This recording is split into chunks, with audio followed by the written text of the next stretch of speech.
Workbench under the table. Sounds like a jackpot, right? Well, why not? Old carpentry tables were made with care, but if they stood in unsuitable conditions for even decades, that craftsmanship didn't do them any good. Various pests, including human ones, unfortunately took a toll on their health. Such a piece deserves renovation, even if it's just for decoration. But in the meantime, we need to work, so we have no choice but to get a new workbench, and I'll show you a few now. So these are the beauties. However, if you want to treat them like a miser, a cheap piece from Asian production will be enough for you. Its quality is reflected in the fact that Asians still prefer to work on the ground, which has health benefits for them. But they can only dream of the tradition of making classic workbenches as we know them.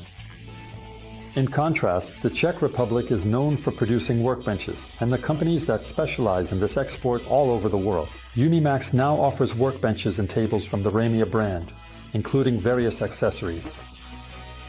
So, if needed, you can equip your workbench with additional practical elements, such as storage spaces, quick-release spindles, or various tools for safe and gentle clamping. To show how wide Uni-max's range of woodworking workbenches is, I picked 3 quite different types, which I hope have noticeable differences at first glance. All the tables arrived in flat boxes. The solid beech is quite heavy, so I appreciated the handling equipment from Uni-max, which has been serving me faithfully for quite some time now. Both the flatbed and the cart with hydraulic lift replace another person, without whom I couldn't manage handling a 100-kilogram roller. But back to the workbenches. The work surface comes as a whole, but you have to assemble the legs from individual parts. The assembly principle is the same for all tables. First, the side vertical frames are glued onto the dowels, and then they are connected with solid longitudinal beams using screws. The dowels here only serve a positioning function, so they are no longer glued. You can place the beams at 2 different heights depending on whether you want to place a storage cabinet under the work surface or not. I recommend it from my own experience because it makes meaningful use of the space under the table.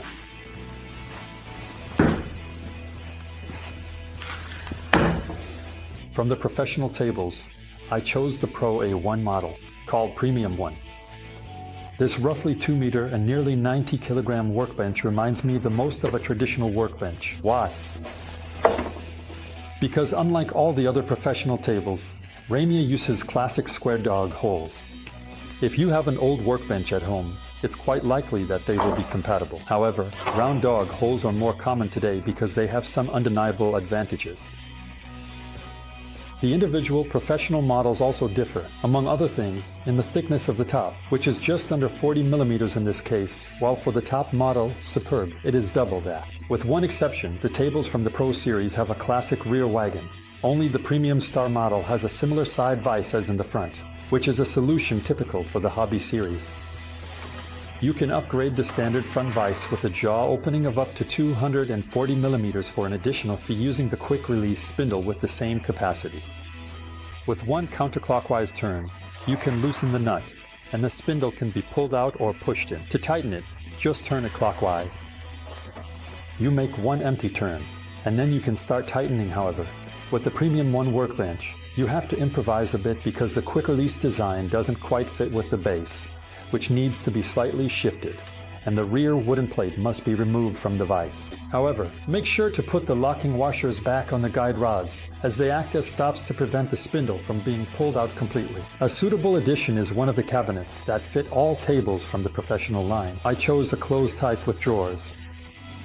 The cheaper variants differ in that the body is also made of particle board, but instead of foil, they are veneered with real beech. This perfectly matches the workbench.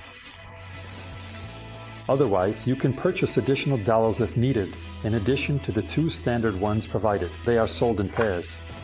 The other accessories are universal and can be used with all workbenches and tables. This includes cork protectors for sensitive workpieces, or aluminum edge protectors for the workbench when clamping metal or other hard parts.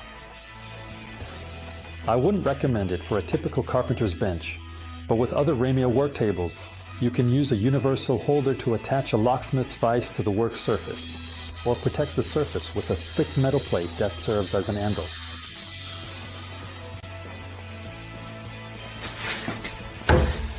The hobby category is represented by the most affordable bench, the Advanced, specifically for guiding with a 1.5 needlework surface. There are also 2 other versions available, but all have the same base. Compared to a professional bench, you will definitely notice differences. First of all, the surface is narrower because it lacks a storage trough. The thickness is only 30 millimeters. It also lacks a traditional rear carriage, which is replaced by a vise that is the same as the one in the front. However, it is still a solid table weighing almost 50 kilograms. Clamping workpieces is done with 2 vices and roller supports, which in the hobby version lack the option for height adjustment and full recessing. Therefore, you cannot plane or sand thin workpieces without limitations. On the other hand, you can slide the supports into the hole in the base to gain support when clamping larger boards, which most profile models do not have. Similarly, a simple shelf on the base is a feature of hobby benches. The vices can be opened up to 155 millimeters. In addition to universal accessories, 2 types of cabinets are available for hobby tables. Similar to the professional series, some are delivered assembled while others come unassembled. I chose the cheaper option with an open shelf, so I had assembly ahead of me.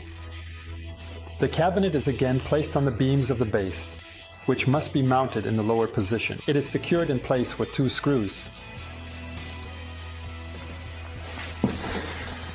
And the last piece is a workbench for kids, made in 2 sizes. I have the shorter one here, which is 1 meter long. The height is the same for both and is adjustable between 620 and 770 millimeters. At least theoretically, because due to the poorly thought out design, you can't use some positions. At least the optional accessory is a drawing board that can be placed in the holes for the supports on the work surface. In the end, I have to admit that I got a bit frustrated with some details during the assembly, and the manufacturer could improve the quality of the instructions. The included glue, according to user references, is better replaced with a quality wood glue of category D3 or D4, and from my own experience, I would probably recommend polyurethane. For quality bonding, you also can't do without proper clamps otherwise. The impression of the craftsmanship and sturdiness is very good. And with proper handling and maintenance, you can pass such workbenches down to several generations of your descendants. In the next video, I will show you how to take care of the bench and how to improve it to have even greater utility.